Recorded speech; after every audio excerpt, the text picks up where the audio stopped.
And then we're on to shoes, which are a part of the story of accessories. This happens to be a very early shoe. It was introduced during the latter part of the teens and went for a short period from 1917, say, to about 1921. And this is called it has a long vamp and a needlepoint toe, and with a Louis heel. And the stockings are absolutely 100% of the period. And this is my hardware setup for shooting shoes. And that little lever at the top is what I turn to get the shoe at all different angles. This is the page, and it shows you how it looks. And I tried to give a view, a top view and a side view and a three-quarter view, so you can appreciate the shape of the shoe. This is a satin shoe from early 20s, and it has cutouts on the strap and a Louis heel and a pointed heel. This is an example of a colonial style shoe, which was very popular in the 20s. The one on the left, the stockings and the satin shoe, has somewhat of a large ornament on it. And then the one on the right is 1929, 1928 also. But you can see the difference in the toe. And the toe is more rounded, and it has a shorter vamp. This is what I wanted to illustrate in shooting shoes, too, so you could get a contrasting view of the type of shoe that progressed through that one decade. And then we're going to show a lot of evening shoes. And I thought this one was really very interesting with a gold kid design trim on it. And then these are I. Miller shoes, and they're actually, when I. Miller went out of business in New York at the time that I was there, I spoke to people who went to the warehouses and had to clean out the warehouses, and they threw the shoes in a dumpster. They were still in the box, and some of the people spirited out some of those shoes, and I happened to buy this two pair. They're brand new, never been worn. And this is an example of late teens, early 20s gold kid shoe with very elaborate trim. And the one on the left could be 1920 or 1919 or 18. And then the one in the middle is mid-20s. It's 1925, I would say. And the trim is really exquisite on this.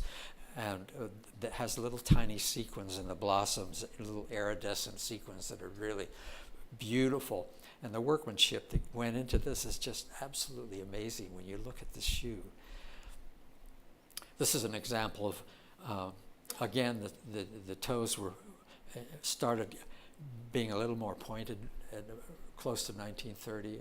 And it depends on how you look at it. As the shoe industry, you could look at a shoe in an editorial in Vogue magazine or in women's wear, and it would be completely different from a shoe that would be showing in a catalog, which would be like a year earlier, the style.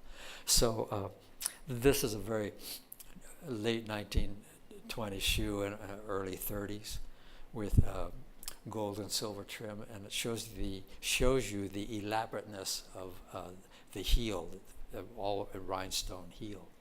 This is a sample of all of the clockings that they had in the early 20s. This is a shoe that was old store stock that I purchased in several sizes, by the way. And it's called a Theo shoe. They named their shoes after ladies, and I don't know how they did it, but or why they selected a specific name for them.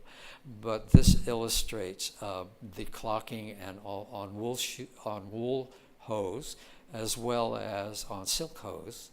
And the center shoe is an English shoe from, let's see if I can remember, Hook and Knowles. And I thought I would throw in a little whimsy by putting a remnant of a doll that was unused, still in a box when I bought it. So that was my chance to use it for a photograph. The hair is real in this doll, and the shoe has what they call a button cover, and it's gold with fringe on it, and it just slides over the button so you don't see the button. This is an amazing pair of hose, and this was loaned to me by Dorothy Weaver, who also rented to television and movies and to the theater.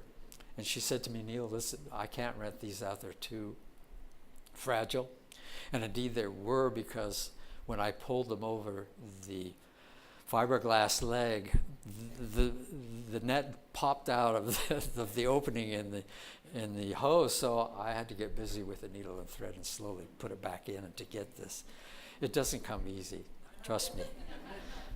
But this is also the Theo shoe, and I use it as an illustration for the early 20s shoes, and it's felt, And this is a sampling of what they call, well, it's printed, but they call them plaited hose, and it's not woven into the fabric, but I wanted to illustrate that. And this is kind of an early 20s shoe too, with a Louis heel.